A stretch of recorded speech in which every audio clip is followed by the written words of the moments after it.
उससे मैं पूजा आज फिर से चली आई हूँ और एक शॉर्ट वीडियो में, जहाँ पर आज हम देखेंगे एक शोबोसाची कटिंग का ब्लाउज।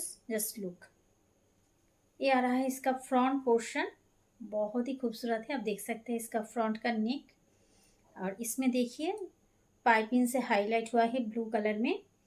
प्योर अजरक कॉटन में आ रहा है एंड बैक पोर्शन आएगा इस तरह राउंड है। स्लीव्स आएगा इसका ग्लास में, और इसका और एक कलर देखेंगे हम। ये आ रहा है कलर ऑप्शन, ये আসছে बॉटल ग्रीन में, और इसमें देखिए ये আসছে पेस्ता ग्रीन कलर का पाइपिंग से इसको हाईलाइट हुआ है। जस्ट लुक कलर बहुत खूबसूरत है। जस्ट लुक कलर एंड ये आ रहा है इसका नेक बैक राउंड में, और इसका क्वालिटी बहुत बढ़िया है, बहुत ही खूबसूरत है। ये आ रहा है इसका पैच का क्वालिटी। इसका प्राइस आएगा 620। जस्ट देखिए भीषण सुंदर देखते। तो তোমরা জানোই কেমন হয় क्वालिटीটা।